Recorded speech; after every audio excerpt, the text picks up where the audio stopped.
I'm going to do a quick little intro to Bonaire for anyone that is not familiar with Bonaire, what the island is and everything like that. So we're going to go through real quick. So what is Bonaire? Bonaire is a small island off of Venezuela in the very south of the Caribbean.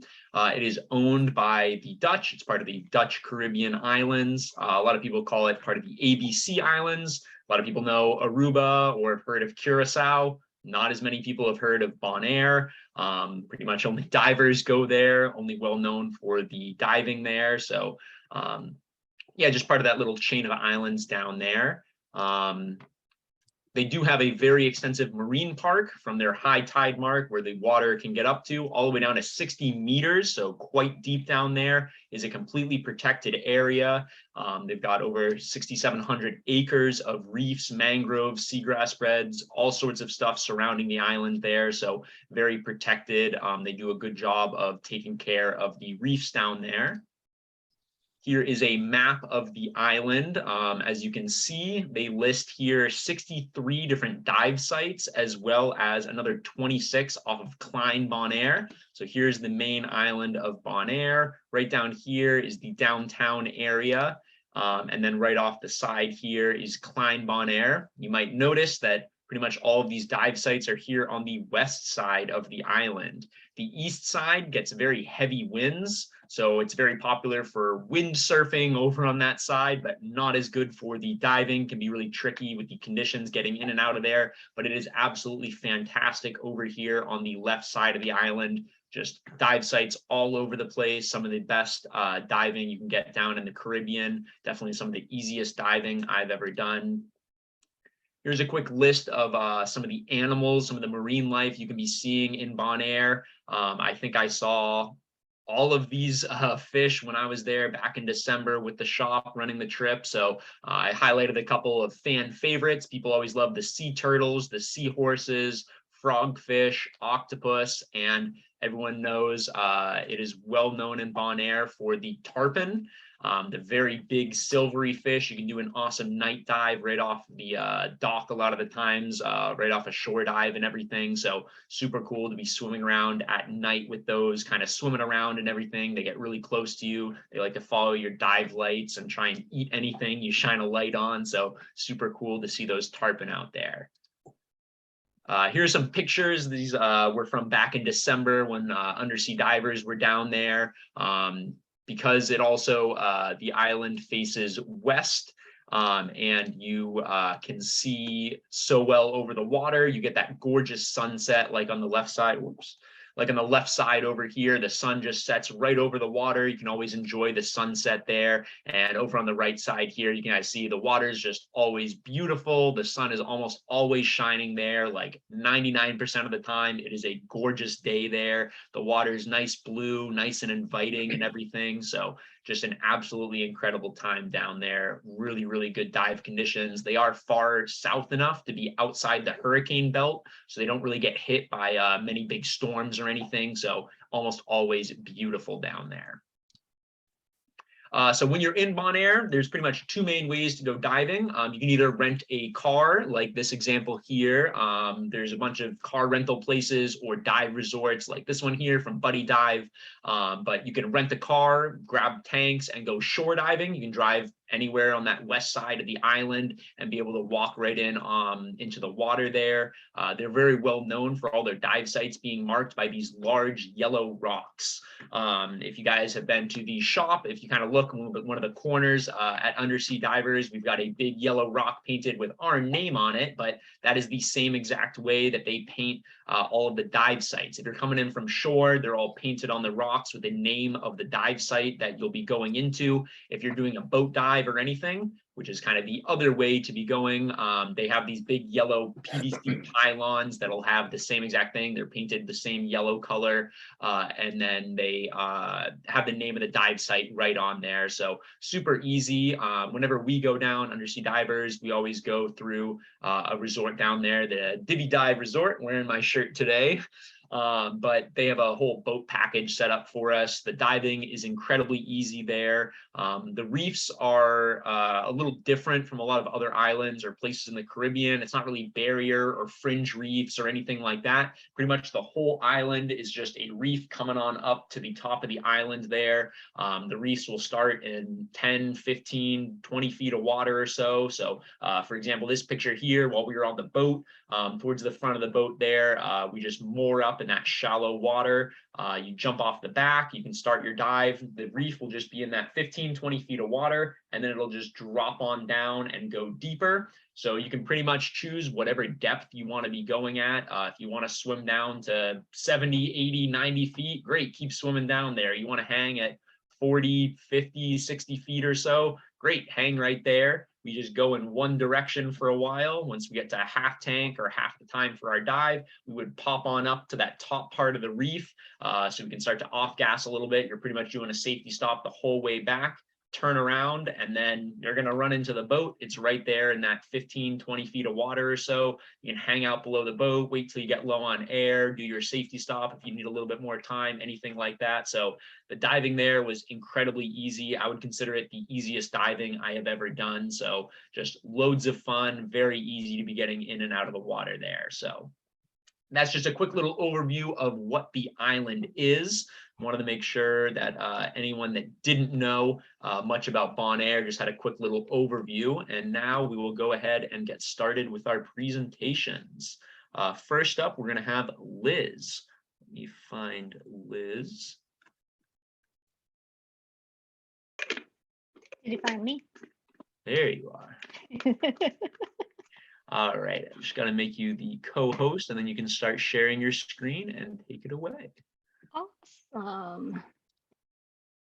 All right, get that fired up. And Go.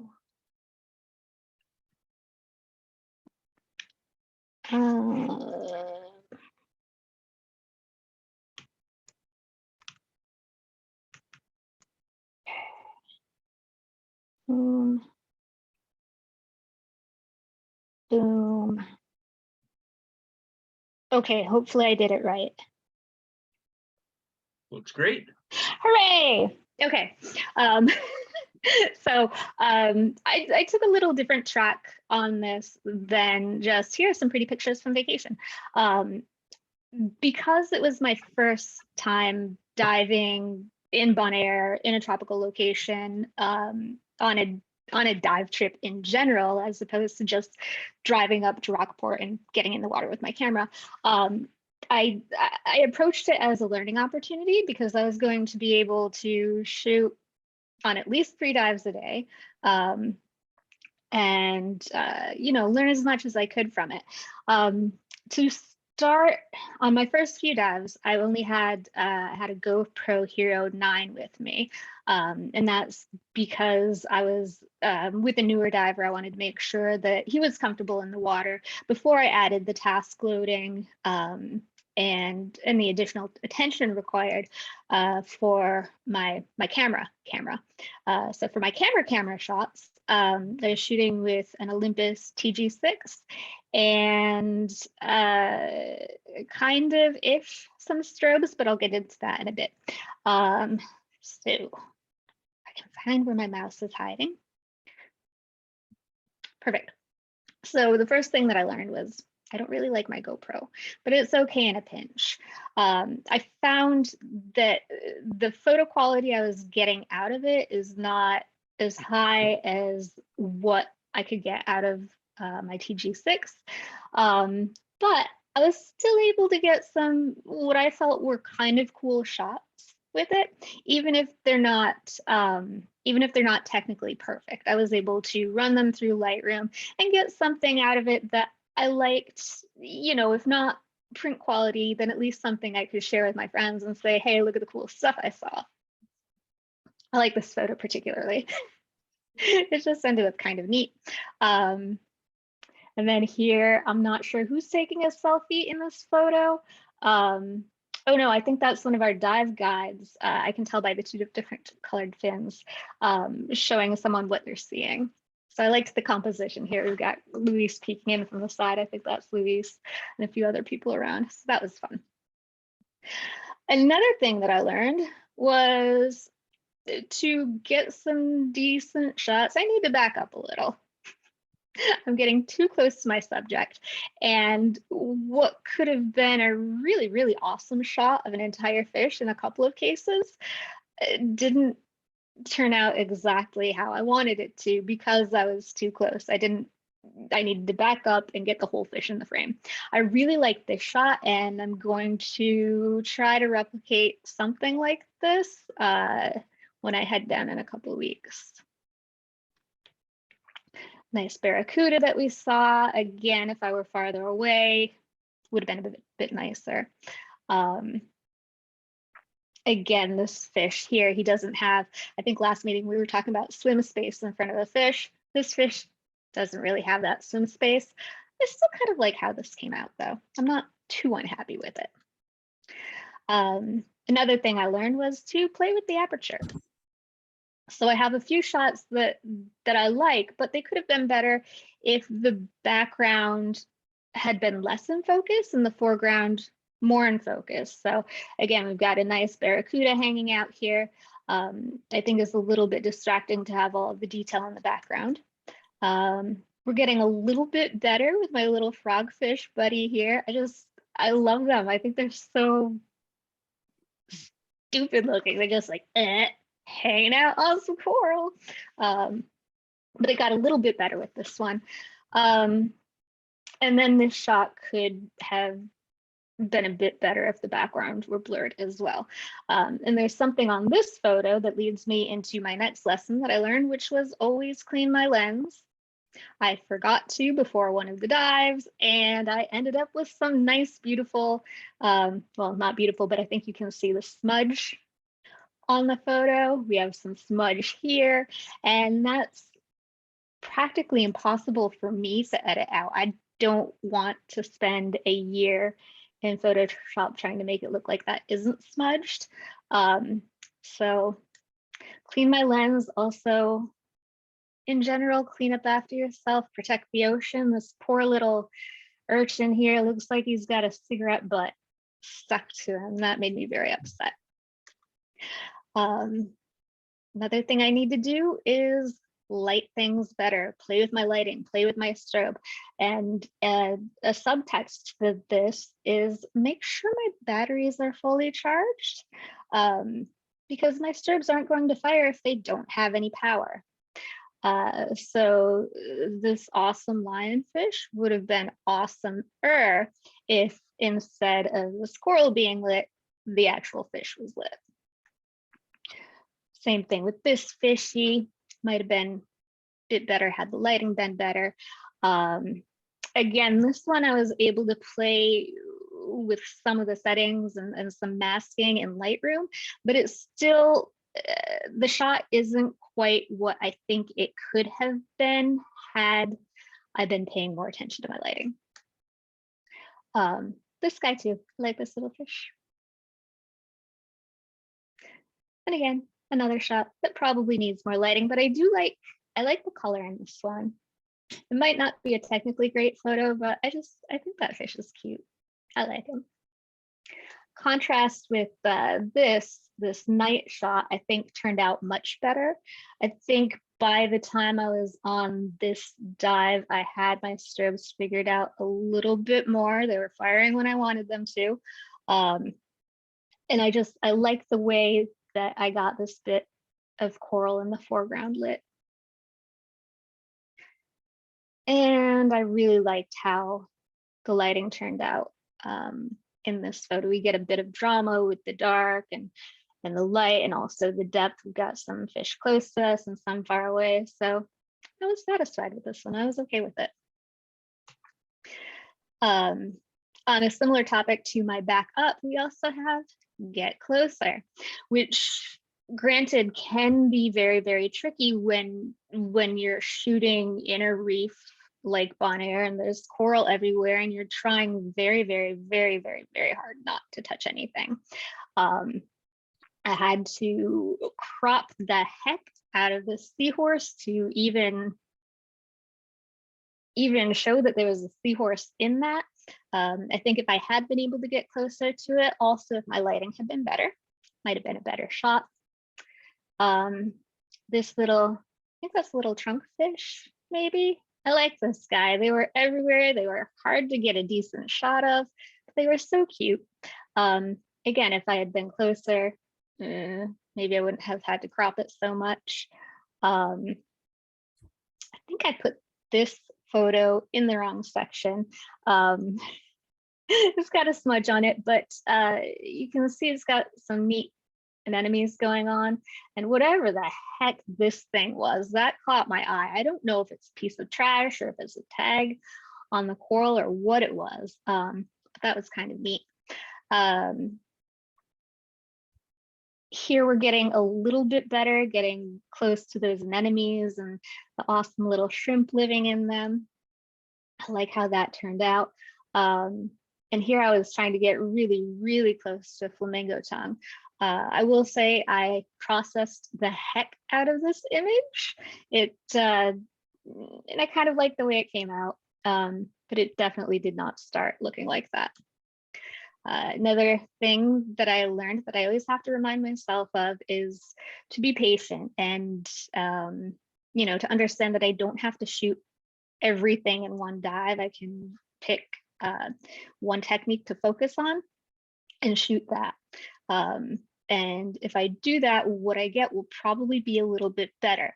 So when I was patient, I did end up with some few shots. And again, they're not, you know, they're not technically perfect. They're not great, but I like how they turned out a bit more than the other ones.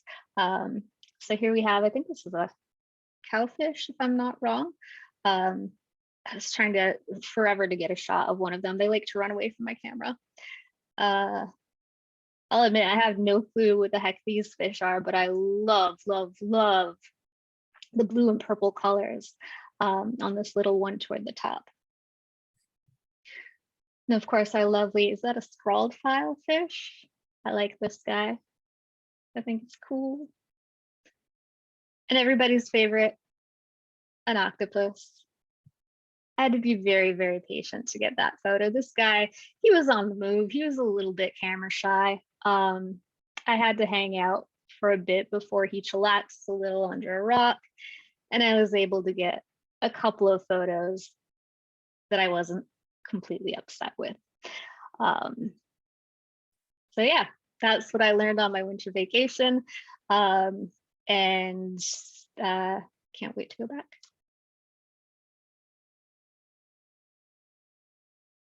Questions, concerns, comments, complaints?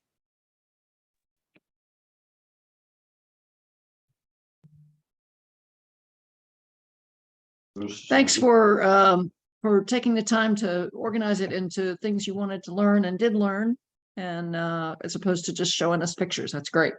Yeah, I thought that would make it a little bit more interesting. Plus, I really, and maybe I'm too self-critical, but I didn't love how a lot of my photos turned out. So it ended up being a better way to present it, I think. But it's always difficult, especially going like your first time to a tropical place, that it's like sensory overload. You see so many beautiful things, and then it's hard to, if it's your first time shooting in that kind of environment, to pay attention to what you're doing, because you're seeing all this stuff and it's like a kid in a candy store, you know. Yeah, you want to get it all. You want to get it all. So now that I have that out of my system, Yeah, I think things will be better. and it's still all there. So yeah, absolutely. Can always go back. Best part. Yeah, Liz, sorry, go ahead. Yeah, Liz, I thought you did a great job. I mean, especially, I mean, usually I end up doing the same thing as exactly what you said. Oh, this didn't quite go this way. This didn't quite go, which is the only way, unfortunately, to learn. But yeah, that's usually how I am. So I appreciate seeing works in progress. So I'm not the only one. But yeah, that's fun. I have a quick question. How do you steady yourself when you're shooting underwater? I've seen people have like little sticks they hold in one hand and then shoot with the other. Lots and lots and lots of breath control. for the most part, because in the Caribbean you don't want to touch anything, and I don't even want to touch things with a stick.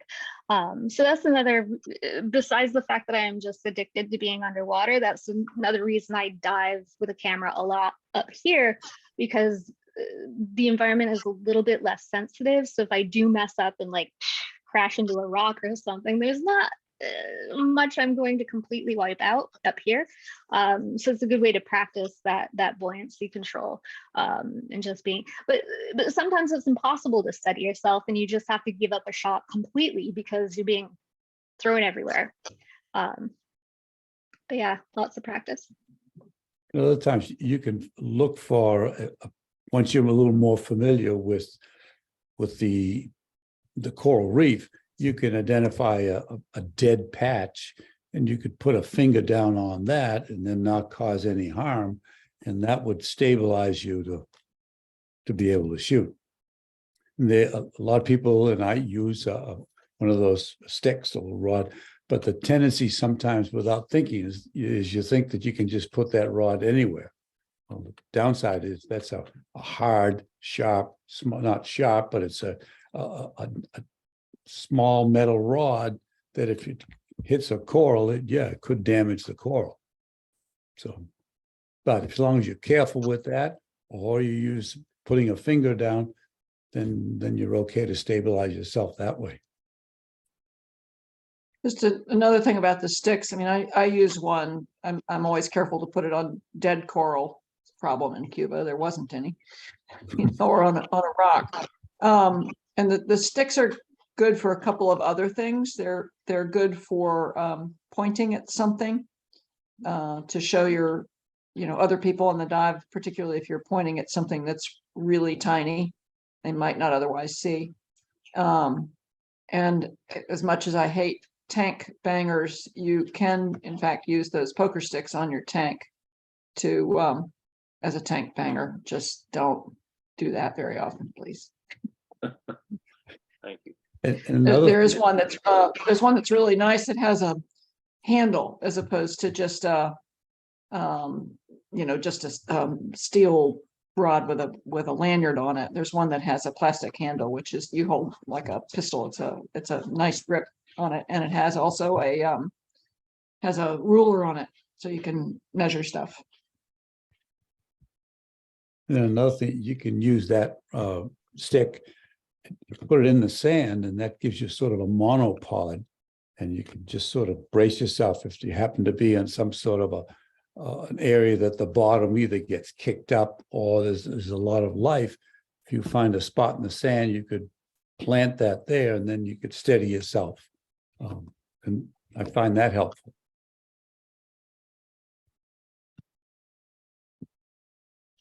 All right, if everyone is all set, excellent job, Liz. And next up, we will go to Becky.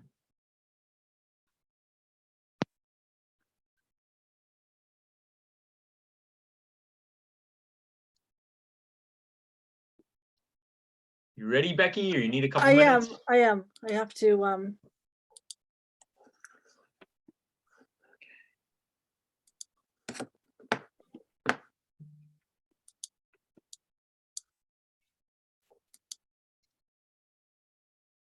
Is that good? Can you see it? Yep. Yeah, Oh, that looks perfect. good. All right. Let's start here. So we went to Bonaire this past September, October, end of September, early October, not for 2 months, which would have been awesome. And we stayed at Captain Don's with our dive club, which is Aquatic Escapes in Londonderry, New Hampshire. And this is a view from where you get your tanks and set up, their dock. So this was night. This was sunset. So it was just, the best, awesomest. So I just want to say that my gear is out being serviced for its yearly service right now, and my passport is out being renewed. So I am literally I can't do anything right now. So going through these Bonaire pictures is a small, a small piece of, just getting my underwater fix. So this was really nice.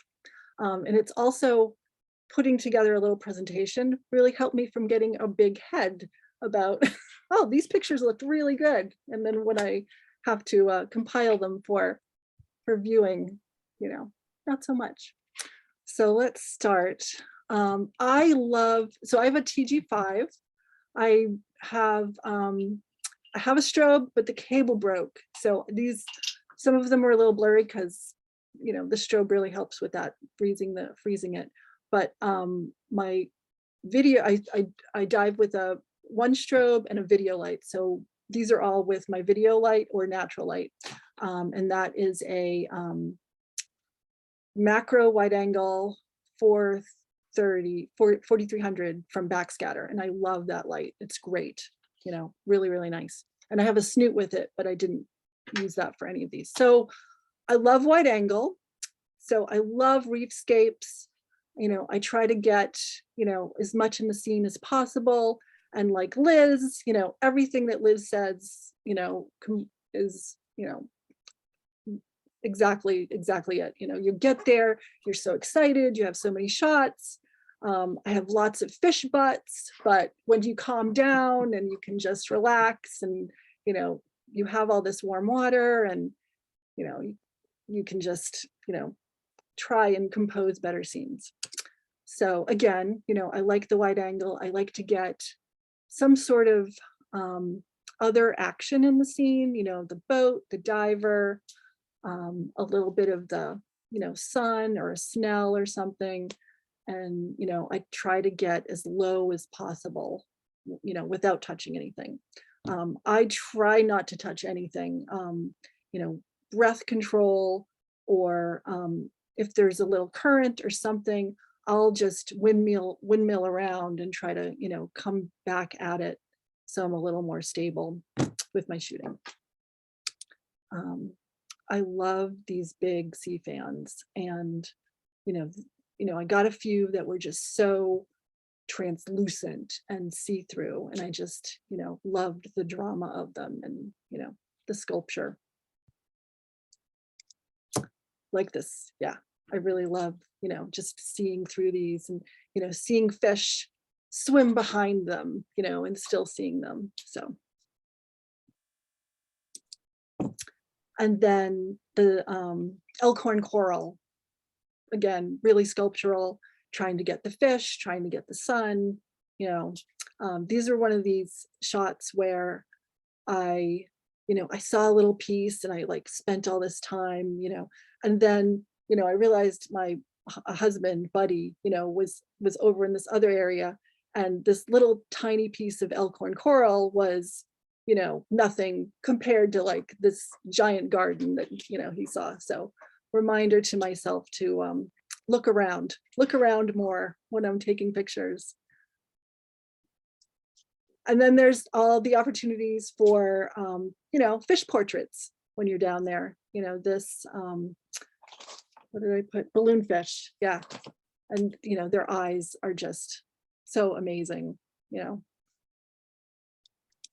And another great opportunity for fish portraits, you know, this 4-eyed butterfly. And they're, you know, another great part about diving down there is the fish are so used to people, you know, you can just observe all the great behaviors, you know, and if you are patient, like Liz said, you know, you can really, really get into their world and see what's going on.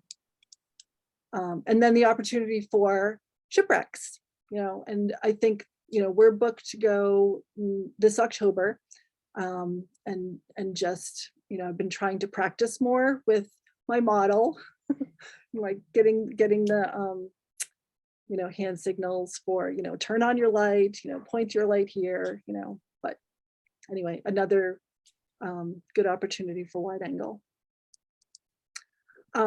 So one thing, let me talk about this for a minute. One thing that, you know, you have the opportunity to be there and you can dive whenever you want. You know, it's 24/7, and, you know, we were staying right there on the reef.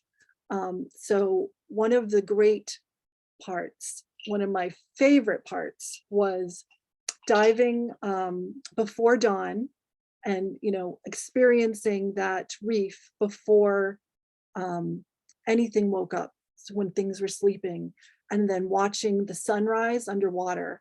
That was really beyond my favorite. It was just great. So this is just, you know, the sun's starting to come up. The sun's starting to come up a little more. And the fish suddenly, you know, waking up and coming alive. You know, this isn't a great shot. You know, again, I didn't have the strobe, you know, I just had the light, but it was really like this, you know, blast, you know, going from, you know, the sleeping parrotfish and, you know, just, you know, softly hunting things to like suddenly, you know, the fish just waking up and alive all around you. So that was just my biggest joy, you know, doing that.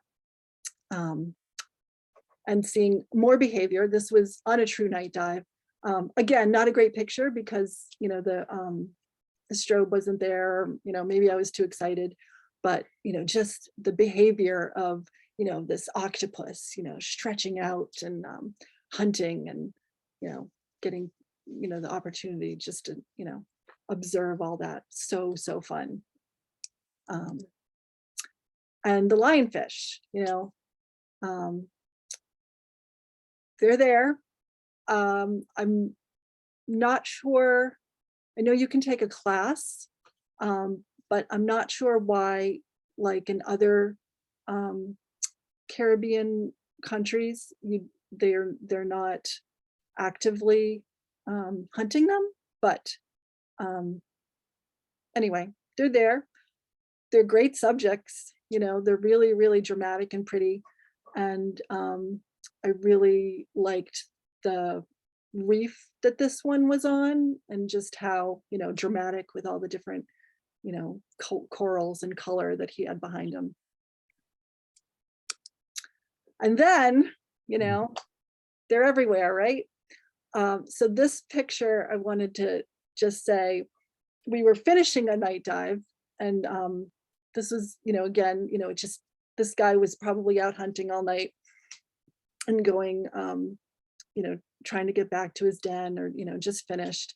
And so we were, you know, we were headed back and, you know, my husband was signaling to me and there was like a couple common fish and I said, okay, great. And he kept like signaling to me like, you know, these fish around this coral, you know, he was off to my right. And I said, okay, all right, I'll take a picture of these fish. Is that what you want me to do? And then, you know, I kind of moved around to where he was. And I'm like, okay, there's an octopus there. All right. So I would add to Liz's checklist, have a good buddy, have a really good buddy to point stuff out. So he was there and I just loved, you know, he was really just, you know, conforming to this round, you know, brain coral head, you know, and he was a great subject. So fun. And then, so squid, one of my favorites, love squid.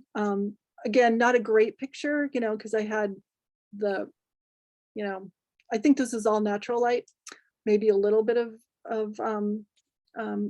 light, but I loved the texture of the water and the sunshine and, you know, the squid always seemed to come around, you know, during our safety stop. And again, my buddy, you know, I'd see him just hovering, staring at seemingly nothing.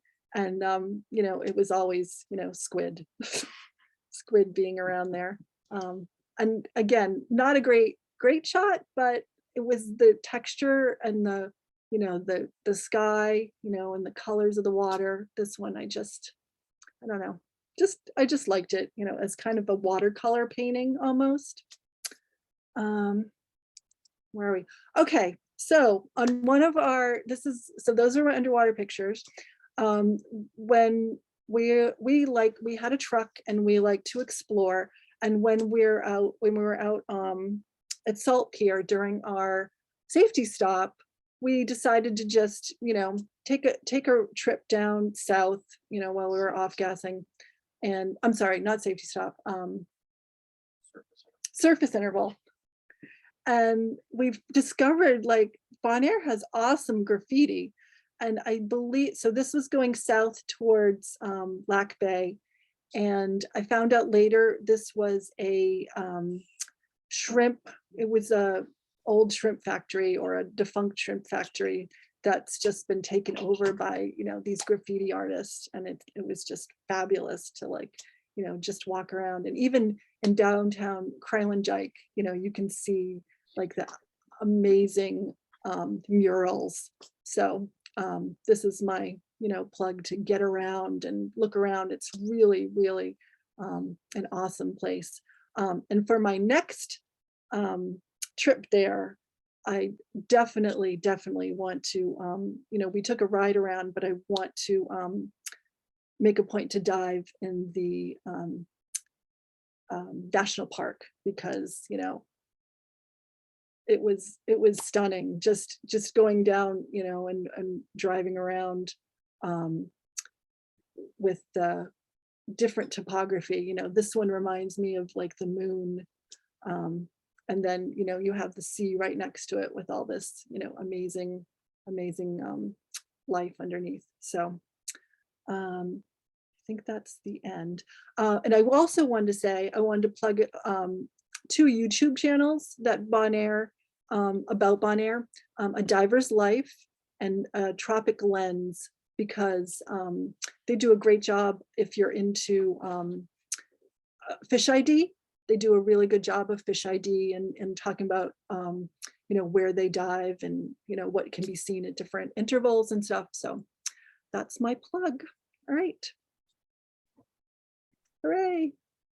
The end. Very nice. Very So nice. now I can't stop share. So you have a 4300 for the Yes. video light, even though unfortunately the cable broke. What do you usually use for your strobe? Oh, it's a CNC.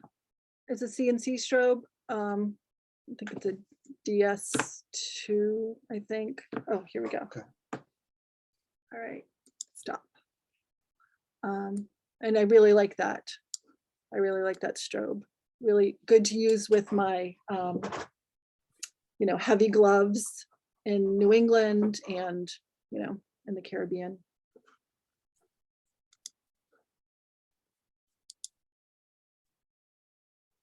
Thanks. Awesome. Excellent job. Thank you. All right. Would Luis or Steve like to go next?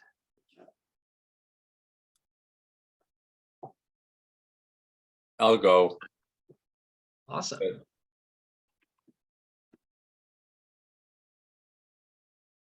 So you're gonna give me the screen thing?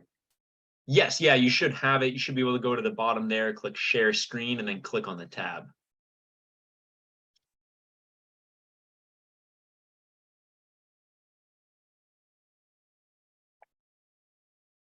Okay. Oh, why it's not working?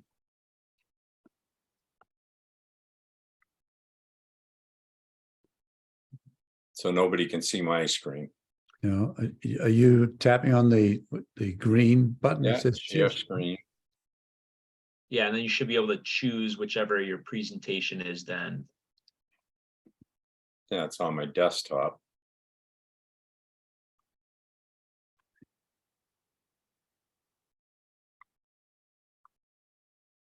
But it's not allowing me to. It's not selectable as one of the tabs. Nope. Hmm. Oh, why don't you let somebody else go and I'll take a look, see what's going on Yeah. my end. All right, then, Luis, are you ready? Yeah, Matt, I can do it. Awesome. All right, let's share my screen.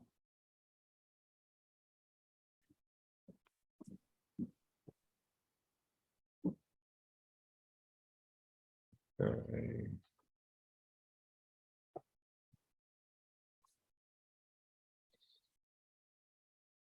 All right, can everybody see it? Yep. All right, great. Well, I got some pictures from, I've been shooting with a TG6 with 2 video lights, 2 2500 solar lights. It's all I've been shooting with. Although now I've just bought a backscatter MF2.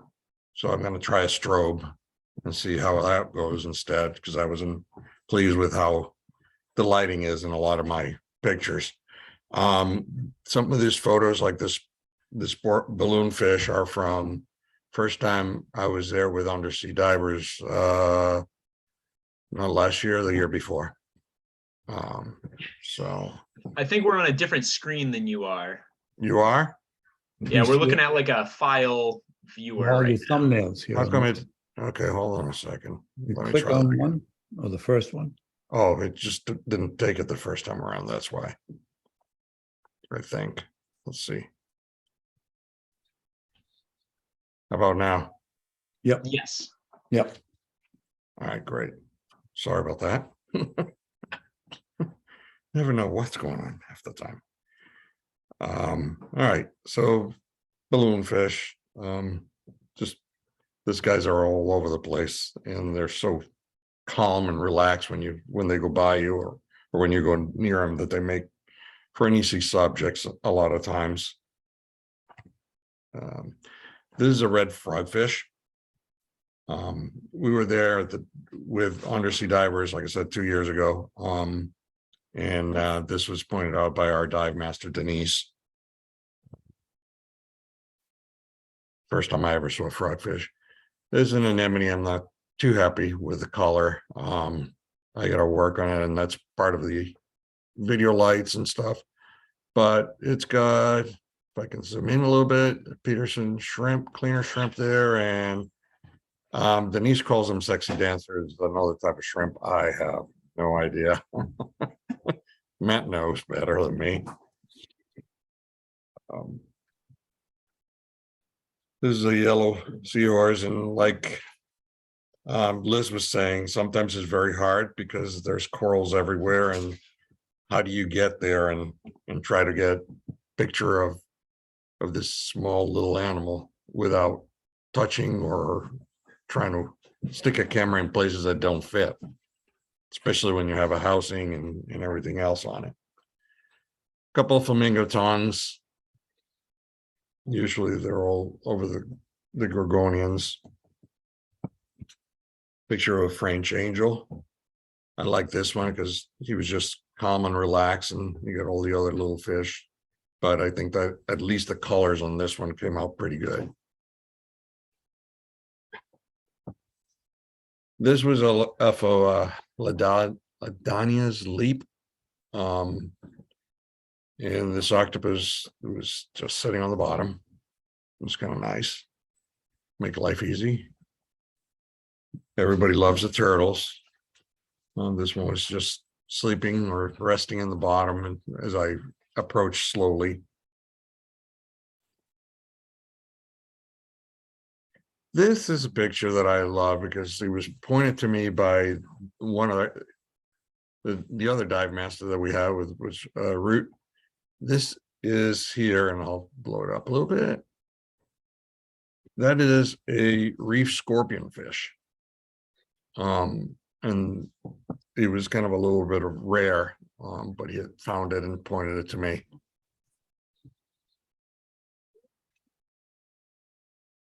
And a spotted eel. Those are every so often you see them, especially in the Caribbean, around the sand and stuff, moving around.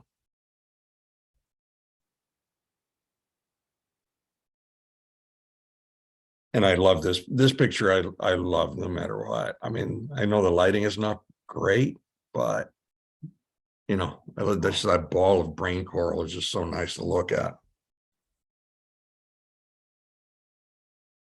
This set is from our last trip when Matt was there, and we were there December, so last year. So this spotted moray, I just happened to be swimming by and saw it out there, just hanging around. So it's like, okay. A rock beauty. It's always kind of nice to see them around. And the morays over to the right side of the picture, all the way on the right. Just happened to see that after I took it out of it, obviously, after the picture was taken.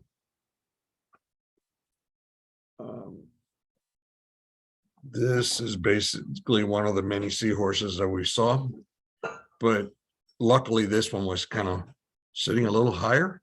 So even though he was moving a lot while you're trying to take his picture, you could actually see it without trying to touch anything and just be able to float there.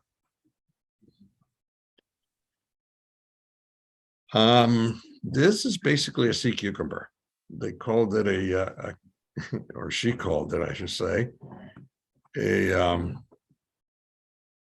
what was it? A chocolate chip sea cucumber. We actually saw several sea cucumbers of different colors and types throughout, at least last year. The little trunk fish.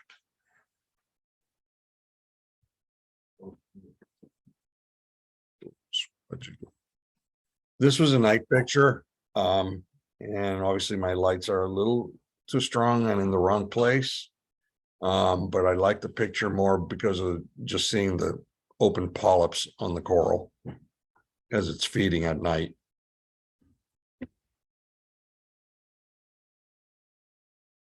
And there's scorpion fish. But again, the lights are just not quite in the right place. And using video lights is a little harder to try to not make shadows all over the place.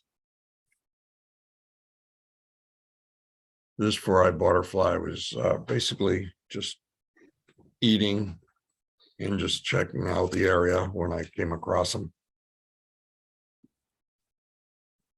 A couple of coral bandit shrimps hiding as usual. These are a couple of blennies on a dead coral that I came across. It was actually full of them. There's at least 4 that I can see. There's like one here, here. They were all over in that particular dead coral. This is a green frogfish sitting in the middle there.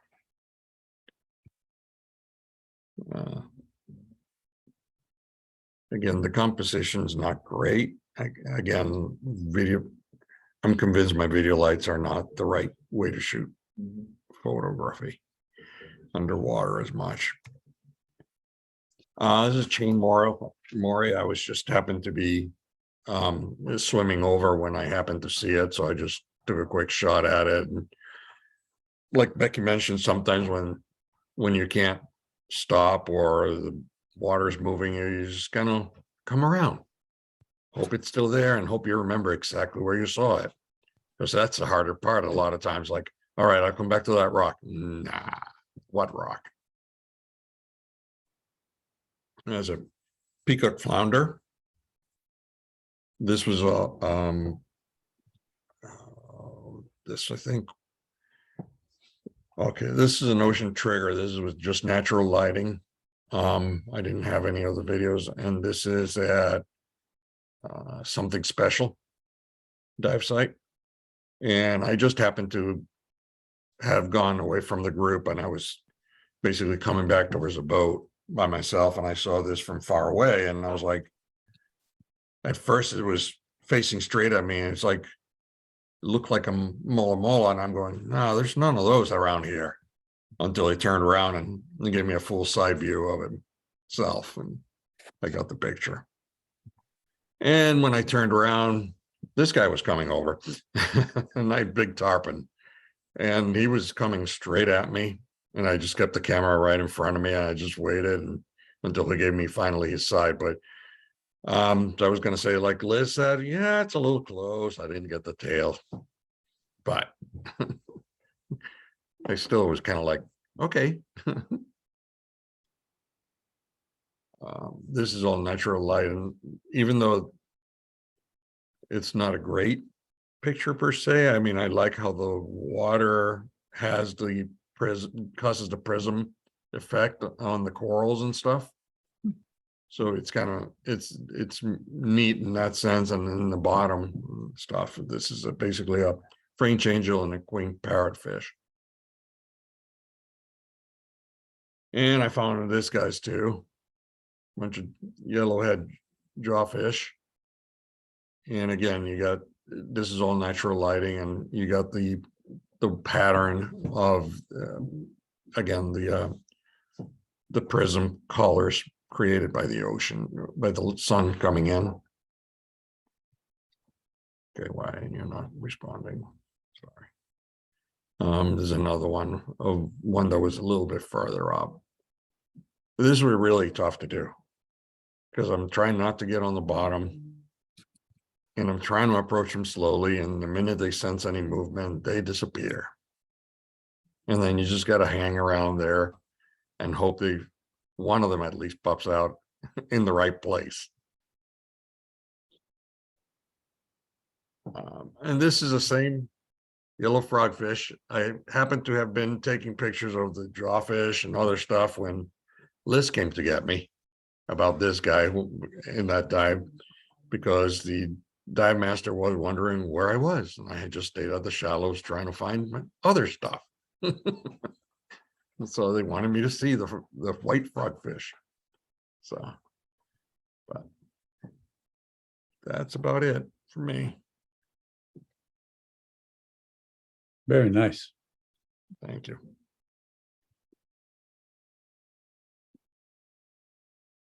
It looks like your cameras you're using are rated to 45, I think, feet. Do you guys use housings, or are you just shooting above 45 feet in water? No, mine is in a housing so that I can go to over 100 feet of depth without any problems. So yeah, it's in a housing made for the TG6, and backscatter tray with double handle tray with in this case was with 2 solar lights, video lights. Now I've switched that. Now I'm going to be keeping one of the solar lights just for illumination and stuff, and I've got a strobe on the other arm. Mine's pretty much the same. I have the same setup, but with one strobe and one video light, but the tray and the housing. You know, the video light, one of the good things about a video light is it doesn't really accentuate the backscatter. So you can, that's a plus in that sense. But the downside I see is that since that bright light is on all the time, some of the timid animals like your seahorses, they're not going to tolerate that light being blasted on them. And then they turn away. They turn away all the time anyway. But lights seem to, at least I've seen people shooting straight video, when they get in close and they're using both those video lights, the critters just take off or just sort of hide. Yeah, I did notice a lot of that, Andy, that, you know, a lot of times when you're coming around on one of the critters and stuff, or trying to come closer and get enough light on them, all of a sudden they're like, yep, nope, and they go back in the hole or disappear. And it's like, you just kind of like, okay, I guess I didn't get that one. I tend to dive with my video light off, you know, unless it's night diving. So, because I really, you know, I don't want to, you know, blind the critters. And if I see something, I'll turn it on for, you know, but, or blind my husband. Yeah. Even around here, even some nudibranchs, if you have a powerful video light and you put it on that nudibranch, it'll just turn away. And they don't have the best eyes or much of an eye, but they do respond to that light and they turn away, you know, if it's a real bright one. But the plus is it's nice to be able to see where your light is all the time, as opposed to the strobe light where you think you have it and you have to look in your viewfinder or your monitor afterwards to see. But overall, if you haven't had either one, the strobe light, I think, works pretty well. So now, Steve, do you have you got things worked out, you think? Yeah, I think I might have figured it out. So do you need to do anything, or can I just click on this? Yeah, you should be able to click the green share screen and then select the. And I did. Huh. Yeah, because my And then you have to click, and then you have to click share in the bottom right. right, which I did. It's telling, yeah. Yeah, it's not allowing Zoom to share anything on my computer for some reason, even though it says it's all set. I hate to say it, but maybe you should just pop out and then pop back in. Sometimes we had one of these today. I was in a meeting. We had the exact same thing. Unfortunately, the guy just resigned off and came back in, and it Right. worked. It sounds terrible, I know, but it's just Yeah. how it works. Yeah, Steve, All why right. don't you try that and we'll Yeah. just talk here. We could talk a little bit about next month. Next month is we're gonna have to think a different kind of a meeting where I think we talked about it last month, that if we could use that meeting to share the different, I don't want to say things that we have done to our equipment to make it easier to use, that maybe someone else could also benefit, meaning some bracket that you use or the way you set up strobes or lights, or if you've made any kind of modification. It doesn't have to be super technical, just something that you have done, that you've modified your system a little bit so it didn't come right out of the box.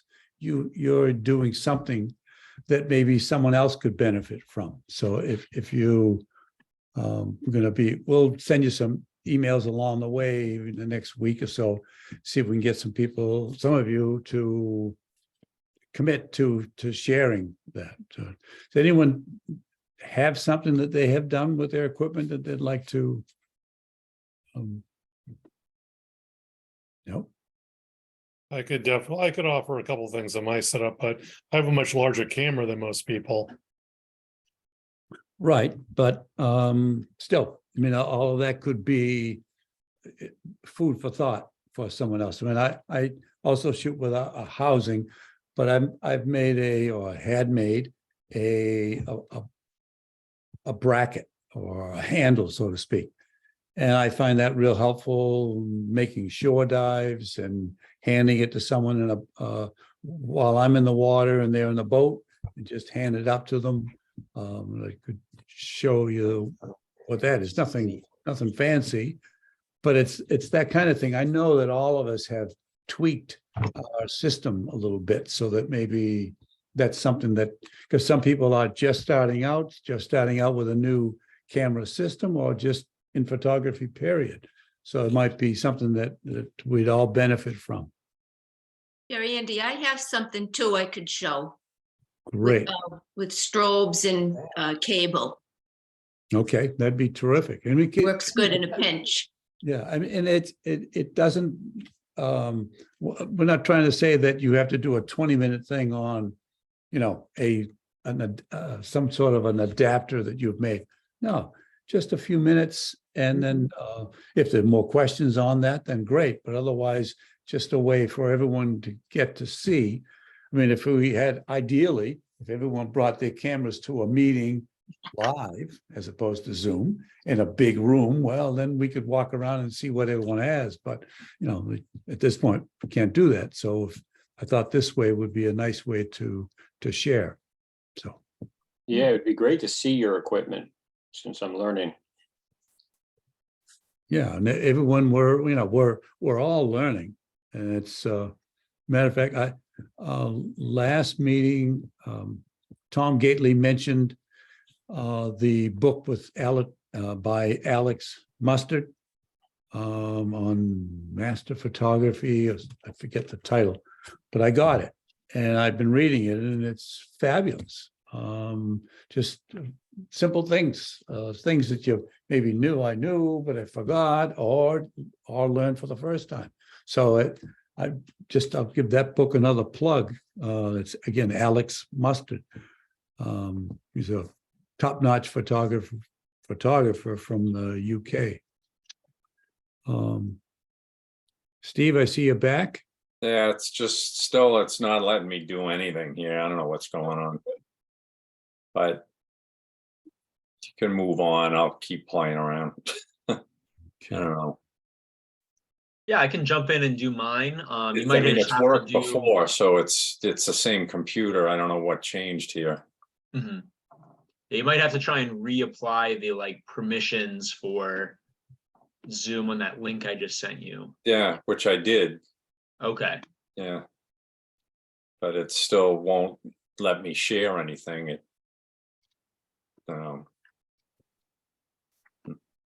Maybe it would be helpful for you to describe to us exactly what you're clicking on, step by step.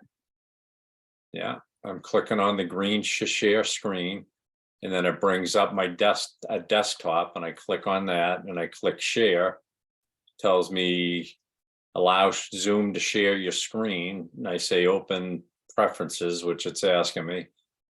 Allow the apps below, and I select Zoom, and it's low lighted. It won't let me highlight anything. So it's not allowing me to select it from the list, even though I see it in the list. Mhm. Can you throw your presentation up in the cloud somewhere that somebody else could get it and show it? Well, it's not really a presentation. It's just a bunch of pictures in a folder. Could you put the folder in the cloud? Yeah, I could. Where do you want me to put it to? Matt, would you? Yeah, if you want to, I'd send you my email before in the messages. If you want to send over whatever you have, the folder to me, I can start my presentation and then you can figure that out while I'm working, and then I can go ahead. Hopefully I'll be able to share my screen and then you could narrate through the pictures. Okay, can you I lost all the chat when I restarted the. Yeah, let me send it to you again. Yeah. But how many pictures? I mean, to try and email it, it might be. Yeah, it's big. It's yeah. Yeah, it's going to be easier for him to put it up to someone's G Drive or someone's Google Drive, because I don't think, I mean, if it's probably beyond 20 meg. How about Dropbox? Yeah, Dropbox or Yeah, something. if the like file is that. big enough, it'll automatically send as a Google Drive link. Right. Okay. Oh, Well, you got why not? Gmail? Okay, yeah, if you do it at yeah, it'll work that way. All right, so Okay. while he's working on that, I'll go ahead and start with my presentation. Good. All right. Perfect. So all of my pictures are from our trip back in December. Liz and Luis were both with us on that trip. So that's where most of their pictures were from as well. Here you can see our two dive boats. I'm over here on the right side right there. And Sean, who most of you know, will be right over here on the left side. We had a very big group. I think we had 46 people total go down on this trip. So Sean and I each had a boat of about 20 divers, and then the odd people were significant others who were there just on vacation or to snorkel or to hang out or anything like that. So we had a big group going down there, which was awesome. We had a really good time hanging out and diving all week long. So when Undersea Divers heads down, we always stay at the Divi Flamingo Resort there in Bonaire. We've been going there for years and years. We've got a big kind of package set up with them. We do 3 boat dives a day, 2 in the morning. We kind of come back, take a break for lunch, and then head out once more in the afternoon. They also have unlimited tanks on their dock there, so you can at any point go grab some tanks, go and do a nice dive right off the dock there. They've got a beautiful house reef right off the resort there, so super easy. These 2 people here on the right side, that is Denise and Ruth, who are this Dutch couple who've been working there at the Divi for pretty much as long as we've been going there, or even a little bit longer, but they're absolutely fantastic. The best dive masters I've ever had going diving. They were great taking care of us, pointing out animals, everything like that. We were having an absolute blast with them. We were playing music through the boat and dancing around between dives and everything. And if anyone is interested, we are going back in the fall. I am leading the trip back down there October 28th through November 4th. I know we have 1 female roommate spot left and 1 room completely open right now. So if anyone does want to head down with us, have a great time down there, feel free to shoot an email over to the store, and we'll definitely be able to get you hooked up with that. We always love having as many people as possible come down with us. We always have a blast down there.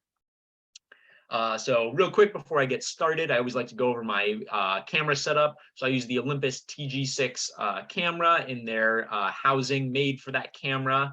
I've got a tray set up with flexi arms, and I use 2 Light and Motion Gobi 1000 video lights. And for my settings, I really just use the backscatter recommended settings for the kind of setup I have. Works very well so far. I've really enjoyed just being able to hop in the water and start taking pictures. I really focus on the macro side in general, really just try and work on getting nice and up close. Really love the tiny animals that a lot of people kind of swim past. So that's definitely my focus in the water. Some personal or setup limitations. Number 1, I don't really prioritize pictures whenever I'm going out diving, even if I am with my camera. I really just prioritize the dive and seeing things with my own eyes. The pictures are always secondary. I'd rather see something and experience it myself, and then I go in with the camera. So sometimes I miss good shots, or I just don't focus as much as I should with the camera, just because I'd rather experience it myself, and then the pictures are a little extra thing to share with other people or tell them about my trip or anything like that.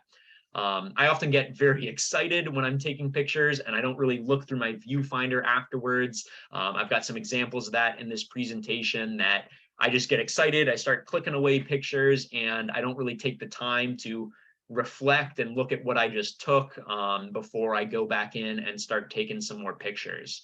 One of my other limitations, as Luis was kind of touching on, is the video lights. And as Andy mentioned, it kind of limits your targets on those. I really find shrimp are definitely my favorite target because they don't really mind the lights that much, but fish do not like them. It's very hard for me to get fish portraits, a lot easier with strobes on that. My other limitation is they are only 1,000 lumens, which sounds very bright, but for photography is not very bright at all. So if I was using both my lights, I'd only be having 2,000 lumens of lights, but a vast majority of the time, I'm only using one of my lights. I kind of position it directly above my subject, so the light faces directly down there. So I just wish my lights were a little bit brighter. Definitely something I'm working towards to upgrade. And as I just mentioned, sometimes the second arm kind of gets in the way. I like to just kind of focus in on one light. So I think I'm going to upgrade to a brighter video light, or maybe even a strobe, and then get rid of the second arm, just really focus in on the single light there. I also sometimes have problems with the autofocus. If I'm zoomed all the way in, I'm trying to get really close, really high detail. Sometimes the autofocus will kind of grab a tiny piece of backscatter that's super close to the lens, and it just kind of makes the whole thing blurry. I have to zoom all the way back out and then refocus on something, then zoom all the way back in, and then start working on my focus of the image again. So it's not an issue all the time, but sometimes the autofocus is a little bit too good on the camera, and I can't really get exactly what I want out of it just because there's a little bit of backscatter in the water. But my presentation is going to follow kind of similar to as Liz's was. Some pictures that I'm happy with, some pictures I'm not as happy with, and I definitely learned a lot from. So right here, you can see a little goby fish sitting on top of this coral here.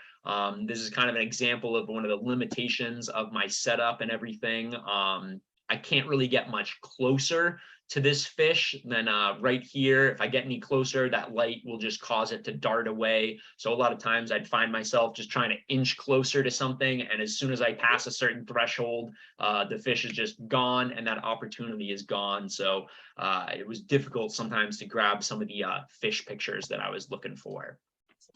But here's a good example of an animal that doesn't care as much. Here we got a Christmas tree worm, works super great. They don't mind. You can blast them with as much light as you want and they won't really be going anywhere. So able to get nice and close, get nice focus on these guys. By the end of the week, I always get bored of taking pictures. I stop taking pictures of them, but the first couple days, whenever I'm going on an island or anything, I always like to just kind of focus in on these guys. It'll help me center myself, make sure kind of my technique and everything is dialed in before I start getting a little more advanced throughout the week. Here's another example of a kind of limitation of my camera or my setup and everything. So we've got a beautiful scorpion fish here, but you can also see it's kind of with how far out I had to get, the color contrast didn't work super great. Definitely has a high focus area where the light was shining and it's kind of not large enough to focus in and color the rest of the background there. So I definitely felt a little limited in this example. I really liked the position here, as Liz mentioned, and to kind of reference last month's presentation from Daryl, I really like the positioning of this. He's got swim space in front of him and everything, but just kind of the lighting and the way my camera was set up, wasn't able to get a super great picture out of this, but it is what it is. Lots of times I'm taking stuff, taking pictures of things kind of the size of its eye. So this was a very large subject for me to be trying to take a picture of with the way my camera is set up. Here we got a picture of a cleaning station. We had an awesome moray with a fire coral shrimp hanging out, helping clean him. We also had all these little masked or glass gobies swimming around. So those ones ended up really out of focus because I was really dialed in on the focus actually on the eel. So ideally, if those little fish weren't there, I'd like this picture a little bit more. I just really liked having the eel and the shrimp kind of crawling all around there. And I don't love having all those tiny fish that are a little bit out of focus all around there, but that was just the situation we were in. So this was my first time actually seeing an eel cleaning station like this, which I just thought was a super cool opportunity. Like I said, I always prioritize experiencing it first and then taking a picture. So I hung out and just kind of watched and experienced the situation for a minute or two before I started trying to take pictures like this one. And as several people have touched on already, here we have a seahorse. This one started to kind of tuck away. As we've mentioned, a lot of animals that aren't invertebrates don't really like the lights. I also was able to see this seahorse. I kind of moved off to the side, gave other people an opportunity to get in there, take their pictures, see this seahorse before I went in to take pictures. So by the time I got in there, he'd already had a bunch of pictures taken of him, kind of ducking his head, trying to stay out of the way there. So I wasn't able to get a super clear shot, but just wanted to kind of include this one. Ideally, if he was kind of sitting nice and upright, extending his snout a little bit more, could have been a really nice picture. So next time I'm down there, down in October, hopefully we'll get some better shots of these seahorses then. Here we got a picture of a sand diver. Is a type of lizard fish. They love to just dive right down in the sand, as their name implies, and they can be really tricky to spot a lot of the time. But luckily, I was able to find this one with just his eyes and his mouth poking out. So this was one of my favorite shots I was able to get from back in December. I just really like how sharp and in focus the eye is. You can kind of see some cool reflection in there and the different colors kind of swirling together. And if anyone has seen a sand diver like this outside of the water, they can get quite large. I've seen them 2, even 3 feet long before. So I was able to get nice and close in with the eye and the head poking out of the sand there. So just really enjoyed getting close to this picture and able to get it nice and in focus. So definitely one of my favorite ones. Next up, we got our flamingo tongue. This picture I half love, half don't like as much. I really like pictures of flamingo tongues that give you the whole kind of scope of the animal. A lot of people get the picture of just kind of the back and the body here, but I really like getting kind of the edge of the foot right there. You can see it moving up and down along this soft coral here, as well as this little flap in the front there. That's one of my favorite aspects of them. Just being able to kind of see the animal overall and give you a little more context of how it's moving and getting around down there. The part of it that I hate, I don't know if anyone else notices it right away. I always notice it right away.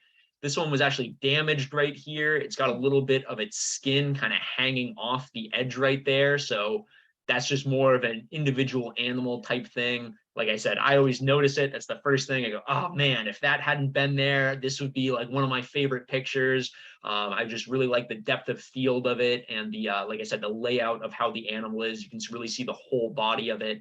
And my eyes just always go to that little bit there. If that little bit wasn't hanging off there, would absolutely love this picture. But definitely still an in focus picture and really happy with how the colors came out on it. Next up, we're going to be moving to some shrimp pictures. As I mentioned before, with my video lights, I take lots and lots of pictures of shrimp. They're just really cool. I really find them fascinating and how a lot of people pass over them because they're so small, so hard to see a lot of the time. This one here is a good example of when the situation didn't play out as well, or if I looked at my viewfinder after taking the picture, I should have been able to get a little better picture. This is a great picture of the shrimp kind of running away from the anemone that it was hanging on, but this one tentacle of the anemone kind of swung right in front of it. It's blocking part of the tail. The shadows getting kind of cast over it. So not quite what I wanted, but just definitely liked the kind of position of the shrimp right in the middle of the picture, as well as you can see the bright colors there, the kind of blue and orange color of the arms and legs there. So definitely happy with that aspect of it, but just wish the position of that tentacle was a little bit better. If that tentacle wasn't there, this would be an awesome picture like that. So something to work on for next time. Next up here, we got another example of like a nice little shrimp there. This one's a little bit better, definitely a really, really tiny shrimp there, but I just kind of liked how the shrimp's body was in the same position as the tentacles, kind of looked like it was facing away, coming away from the body of the anemone there. But if I was able to review this picture in the moment, I think I would have tried to get a little bit closer, make that shrimp a little bit larger, a little bit more of a larger percentage of the picture in the frame there, but definitely turned out pretty well. This one's not covered. So next up, we got a frogfish. This was the first frogfish I have ever seen. When I was going down to Bonaire, I knew they had frogfish there, and they were at top of my list of animals that I wanted to see. We'd been kind of looking for them all week. This was about halfway through the week, and as soon as we saw this guy and our dive master Rude pointed it out, I did a little dance down there, and once we got back on the boat afterwards, he was making fun of me saying, hey, did everyone see Matt's little dance down there? But frogfish are such a unique animal. They're so hard to spot down there because they blend in super well. Half the time, even if someone's pointing at one and telling you what it is, you still don't see it. So I was just super happy to see one of these. Kind of same situation as the seahorse from earlier. I was able to experience the frogfish, and then I moved out of way, waited for everyone else to be able to see it, take their pictures, and then I went in to get my picture. So definitely a decent amount of backscatter in this picture from just people being around, but I was able to get a little bit closer, get a little bit more in focus picture here. So definitely a really cool experience for my first frogfish. Next up, we got some tiny shrimp. These are the ones that Luis had mentioned before that our dive master calls sexy dancers. They're the squat anemone shrimp. They're super, super tiny, about the size of a grain of rice. They always love hiding around the edges of the anemones, so they're super hard to spot. But if you get nice and close to them, you can see there's kind of a bigger one, and then they usually have a couple small juveniles or baby ones kind of hanging around them. They'd be crawling all over the arms like that. They'll be right in the middle of the anemones, so it can be really hard to try and get close enough to them and focus, positioning your light correctly and everything. So I just really enjoy taking pictures of the tiny shrimps and everything on the anemones. Here you can see there's kind of a huge one, a medium one, and then two tiny little baby ones right here. Another example of not super in focus. I wish I'd gotten a little bit closer. I was just clicking away. Oh yeah, that must have been great, but wish I had reviewed this a little closer and then just gotten in to make them a little bit larger. That would have also helped with the focus and everything, getting a little bit closer there. But just love the tiny shrimps and everything. This one here, the Peterson cleaner shrimp, they do have a very translucent body, so a little bit hard. I had to work this one a little bit in Darktable to edit the colors, try and make him a little bit more solid. Right out of the camera with this picture, it was really hard to see him. He was extremely translucent, so had to work this one a little bit more, but definitely like how kind of focused his antenna is right here, but definitely could have worked with the positioning a little bit more in this one.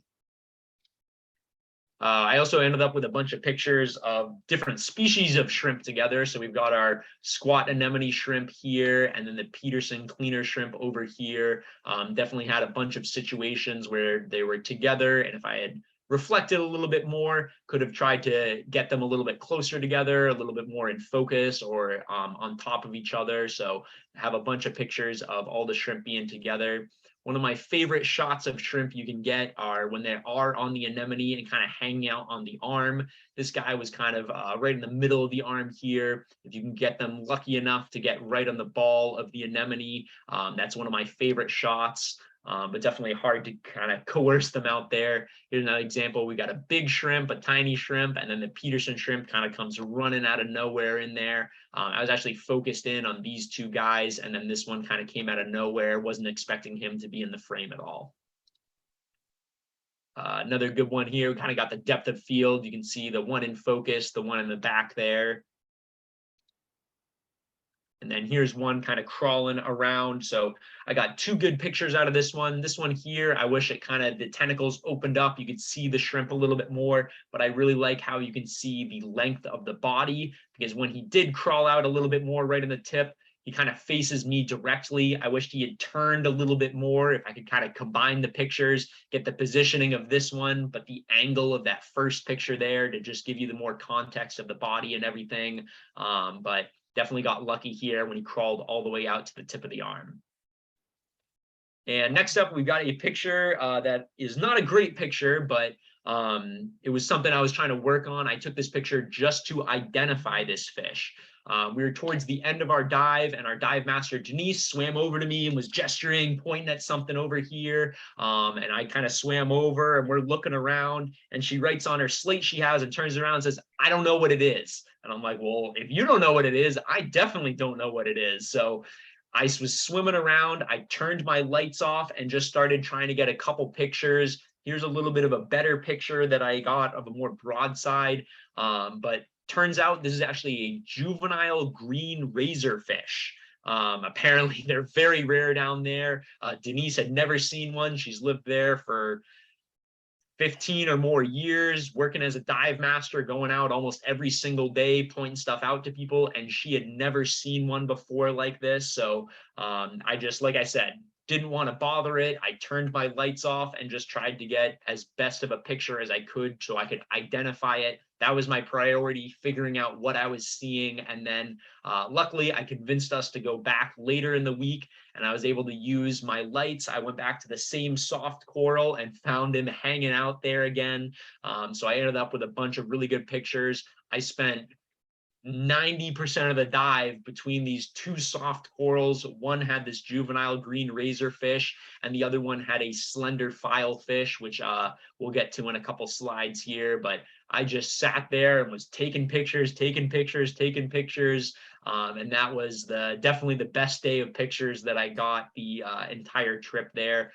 This one I really like. You're able to see the detail and all of his fins on the top and bottom. He's got that little razor bumped up right on the top. I wish his eye was kind of positioned a little bit differently. If it was facing me a little bit more, that'd be good. He's kind of looking forward where he's swimming there, but really liked the kind of framing of this picture. You can see the nice soft coral here, the different arms hanging in the background and everything. He was dancing all around. The more I took pictures of him, the less he liked my lights, and he'd kind of be darting around. I was chasing him all around. And then finally, I was like, all right, I've had enough. You've had enough. I'll kind of let him go off. And then I moved on and was able to find this beautiful slender filefish right here in the middle. Even looking at the picture, sometimes I have a hard time identifying where the animal is exactly there, but this was my first slender filefish I'd ever seen. They're super, super small and kind of dance around right in the soft coral. So like I said, I was lucky enough. This guy was in the one soft coral over from the juvenile green razorfish. So I just spent 90% of my dive hanging out between these two soft corals taking pictures. And then eventually, as we got towards the end of the dive, I was really happy. I was like, okay, awesome. I got a bunch of pictures. And then Denise came over and she'd apparently been looking for me. She's writing on her sleeve, you got to come with me. She's gesturing. And we swim way away from where I was. I found a shrimp on the way there. And she had found another frogfish, and she knew I was looking for the frogfish all week, and I had been so excited. So Denise took me all the way across the reef. I was getting low on air. I'm swimming along. I'm all excited because I'd been getting all these good pictures, hopefully. And I was able to find this other, or Denise was able to show me, I did not find it, this other frogfish who was really, really tiny. He was hanging out, and he was actually lucky enough that he get a big yawn in front of me. He opened up his mouth. But again, I was really excited for already what had happened, for finding another frogfish. I wish I had just lowered the camera about an inch or two, and he would have been framed really nicely in the middle of the picture, but he's kind of hanging out on the bottom right there. Wish he'd been a little bit more in the middle of the frame, but just got really lucky how he kind of yawned and put on a little show right in front of me at the end of the dive. Awesome. So that's it for all my pictures, but really quick, I always like to touch on and make sure people know Undersea Divers loves to go to Bonaire. We usually go there a couple times a year, but the reason we go to Bonaire is Bob Boyle. That is Whitney's father, who opened Undersea Divers. Here is a picture of him way back in the day in Bonaire, taking pictures. Bob was one of the first people to really be running trips there regularly. They used to kind of nickname him the mayor of Bonaire. He went to Bonaire 60 times before he passed away a couple of years ago. But I always just like to let people know we're not just there on vacation to enjoy the diving, anything like that. We're really there in Bob's memory. A lot of the staff there at the resort, the divvy, where we go to every year, they told me when I was there in December, they're like, we don't really think of this as the Undersea Divers group. We think of this as Bob's group. They knew Bob very well, very personally. So every time we go there, that's always in the honor and memory of Bob. So anyone that was lucky enough to know Bob knows how much diving, photography, and especially Bonaire meant to him. So I always just like to let people know that's the reason why we go there, is really to honor Bob's legacy as well as have a great time there. Awesome. So that is everything I have. Does anyone have any questions? Oh, great photos, Matt. Thank you. Yeah, that yawning frogfish is really great. Yeah, got super lucky that, like I said, I was running out of air. I was like, I don't know how much longer I can stay here. I got to get going back to the boat. And he started yawning, and I immediately went right back in to try and get as many pictures as I could. I believe, and Andy, correct me if I'm wrong, they yawn as a threat to, they feel threatened and they're yawning to make themselves look bigger. So what were you doing, Matt? It might have been of a bored of everyone looking at him taking pictures. Right. So once I got those, all right, I got to get out of here. Yeah, that poor frogfish was hanging out a long time waiting for Matt. Oh, you got some great frogfish. A lot of from a lot of you tonight. A lot of great frogfish shots. It's nice. Yeah, Bonaire is definitely a good place for that. Mhm. Yeah, the Steve, last thing about Bonaire I will mention, obviously, as we've been going over it, diving is fantastic there, as we've been saying. My friend James, when we were in December, I guess this might be backwards for you guys.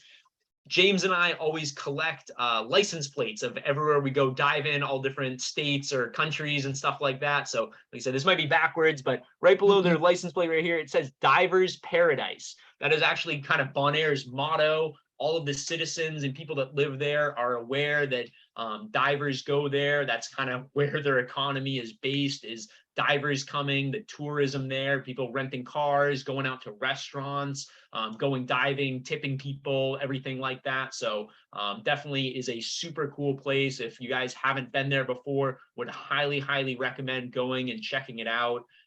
It's a super safe island as well. There are certain islands or places you travel to, you don't really want to leave your resort. It's very safe there. Where we stay at the Divvy, it's like a 5-10 minute walk in a town. Really good food there, really good restaurants, and the people are just so nice, so welcoming and everything. It's an absolute blast down there. So if anyone hasn't been there before, would highly recommend going and checking it out if you can. So where do you get a license plate? We just got it at like a kind of souvenir shop or whatever. There's a big downtown area where kind of all the cruise ships come in. When the cruise ships come in, there are all these local people that will set up stalls or anything like that. They'll sell little souvenirs and trinkets and stuff. I think James also had called and was talking to some of the rental car companies, and he was asking what they did for the old license plates and everything. So James was lucky. I am lucky enough that James went out and was grabbing a license plate for himself. And he snagged one in Honduras too. Uh-huh. Yeah, James loves his license plates, and he was the one that introduced me to that trend. So everywhere I go now, I always grab a license plate because of James. And you look at those license plates and they look like they've been taken off of a car. Yeah. Yeah. I've been What- accused what a once or twice surprise. of I stealing want to them, not but know where they came from. What a I have not done surprise. that yet, but Yeah. It's a thought, if not to change the subject, but if Steve, if you're having trouble, if we could start off the next Yeah, meeting. well, what I was thinking was, I mean, I am going for 3 weeks, next week, so I'll have like a whole new slew of pictures and everything. I'd be more than happy to take a rain check and do that. It's kind of getting later here. And pretty much everything I had in my presentation, we've kind of seen or talked about already, So, I mean, if that works, that's fine. yeah, that definitely works. Yeah, that's a good idea. Okay. Okay. I have some new gear to try out, so maybe I'll have some interesting things to show. Sorry, it didn't work Good out. and bad. I was thinking back to the equipment thing again. A couple of little things, just trying to put this in perspective.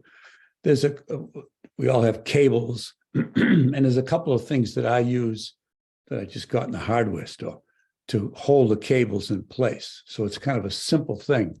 And that's sort of what I'm thinking of, that when we all share what we do, that may be something as simple as that, just something that you do to make your equipment easier to use.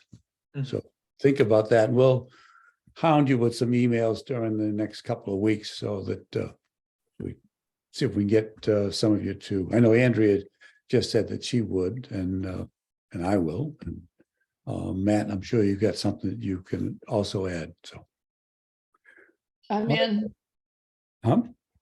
Sorry. I'm in. Ellen, I'm in. I've got something. Good. Thanks, Ellen. I might be able to add something interesting to that. Good. Excellent. Awesome. And I saw Jeff had a question about flights to Bonaire. They definitely have the last couple of years with COVID, they were reducing that, but it's pretty much back to normal. There are only kind of 3 major airlines going down there, Delta through Atlanta, American through Miami, and then United through Newark. Those are kind of your 3 options there, but they are running pretty regularly. We didn't have any problems getting down there. One group of people that were going, I think it was the Delta one, got delayed a little bit, but they still made it the same day all the rest of us had. They were just a little bit later than the rest. So yeah, flights aren't too bad down there at all. Has anyone done the puddle jumper, gone to Curacao and then taken the puddle jumper over to Bonaire? Has that been cheaper or easier to schedule? If that's a reasonable thing to do, I don't know if they're still available, but a couple days ago I got an alert that there were really cheap flights to Curacao, but unfortunately not Bonaire. Yeah, no, because Bonaire is like almost $1,000, but Curacao you can get you for like 500 or 600 sometimes. And the other day they went down to like 300. Yeah. So and the puddle jumper is between like 100 and 300 depending on the flight. Sometimes when you get on those puddle jumpers, and I don't know for sure on that one, but it being a smaller plane, then it becomes more restrictive with your. They have a weight limit. Yeah. Yeah, and then that Yep. could be a pain in the neck. And Yeah, because that's the only time I've been to Bonaire is a 1-day thing. We stayed in Curacao and then said, hey, let's for the day go fly over to Bonaire and go snorkeling. So flew over and flew back in the same day. But yeah, there was definitely a weight limit.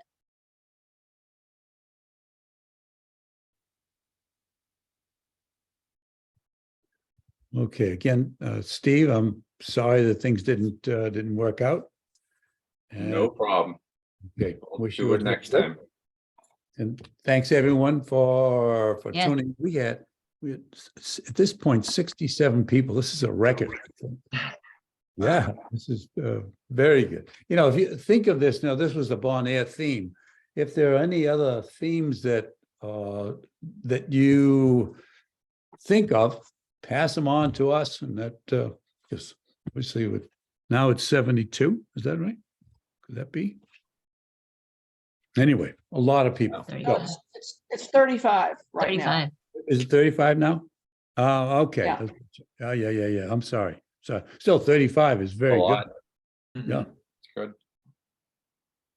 Yeah, so if anyone has ideas for meetings or topics or anything, always feel free to email over to the shop. I'm always over there. I help coordinate and schedule everything with Andy. So feel free to reach out, dive@underseadivers.com, just the normal shop email, and I'll be able to help you guys out with anything like that.